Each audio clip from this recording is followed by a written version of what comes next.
Hey everybody, Andy Kvernen here with another Cornerstone Connection Daily Devotional.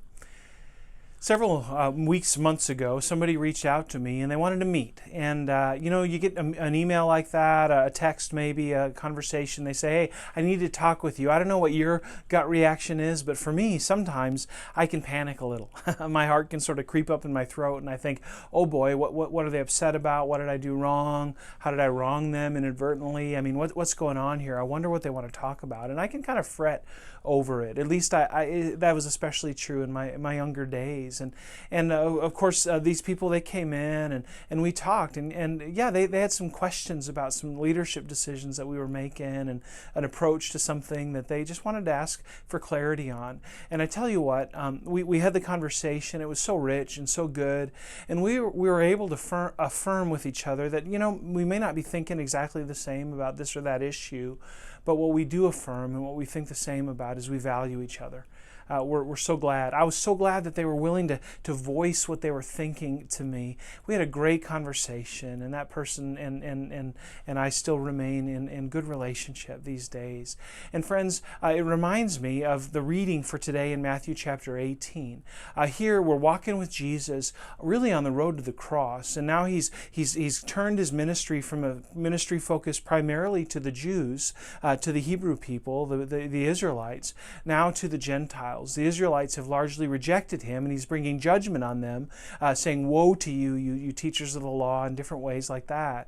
And now he's offering it to those who would believe. Well, in the context of the conversation, the question of what do you do if a brother sins against you comes up. And Jesus responds by giving some principles for how to deal with disagreements in the church. And they're really fantastic. And they apply not only for the church, but they apply really to any aspect of life and of working through conflict with people. And I want to read with you Matthew chapter 18, verses 15 and following. Jesus said this, if your brother sins against you, go and tell him his fault between you and him alone. If he listens to you, you have gained your brother. But if he does not listen, take one or two others along with you, that every charge may be established by the evidence of 2 or 3 witnesses. If he refuses to listen to them, tell it to the church. And if he refuses to listen even to the church, let him be to you as a Gentile and a tax collector. Truly I say to you, whatever you bind on earth shall be bound in heaven, and whatever you loose on earth shall be loosed in heaven. Again, I say to you, if 2 of you agree on earth about anything they ask, it'll be done for them by my Father in heaven.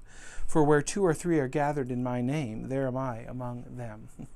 Now, there's more to unpack here than we'll have time for, but I want you to notice the progression here. Jesus says, look, if your brother sins against you, and I think we can interpret that fairly broadly.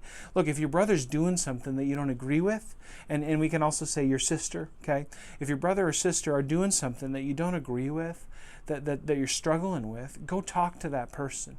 Don't go talk to everybody else. Don't go, asking all different kinds of people that have no business being involved to get involved. Just go to the person and say, hey, when you said this, I heard this. Am I right in understanding that?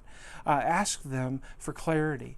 And you know what happens? I'm convinced that 95% of the time, and I suppose I can't prove that scientifically, but anecdotally, in my experience, 95% of the time, when one person goes to another and is willing to be vulnerable and say, hey, I felt kind of tweaked by what you said or what you did. Can we talk about it? 95% of the time it ends there because the person says, oh, I had no idea that what I said to you was bothering you. I'm so glad that you came.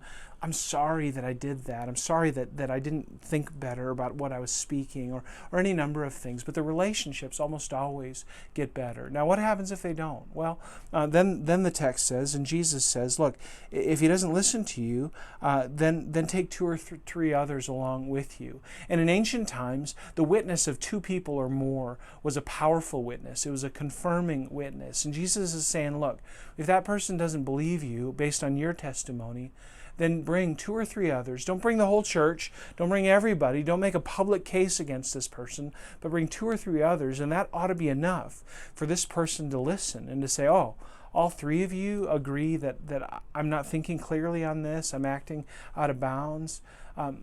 Friends, when that happens, that person ought to slow down and say, okay, I got something to own here. Now, if that doesn't happen, Jesus says, then take it to the church and let the church bring a charge against the person. And really this comes into church discipline and things like that. We rarely get to that place, but if necessary, bring in the church. And maybe if you're here at Cornerstone and you followed this pattern, one person, then two or three, then bring it to somebody in church leadership and let us come alongside you and help you. And of course, if that person rejects even the church, then really they've rejected the message of Christ. And Jesus says, treat them as a Gentile or a tax collector. That's for restorative purposes, so that they'll understand their need for the church and ultimately their need for Jesus. And then he goes into saying, look, what the church does has significance, and when two or three are gathered, there God is also. So pay attention to that. But friends, how often do we struggle with somebody? And we think, oh man, I wish they would think differently on this. I wish they wouldn't have said that. I'm kind of tweaked. How often do we talk about that with everybody else and not go directly to the person? I want to challenge you today. Do what the person did for me a couple of months ago. Bring it to their attention. Even if you know it's going to make them nervous, even if you know it's going to be a hard conversation, bring it to their attention and say, hey, can I talk to you?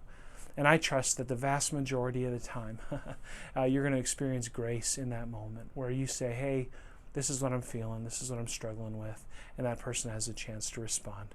Friends, let's do things God's way. Let's deal with conflict in God's design here. Matthew 18, verses 15 to 20. Great principles there. And friends, thanks for following along on the Cornerstone Connection. Lord willing, we'll see you again very soon.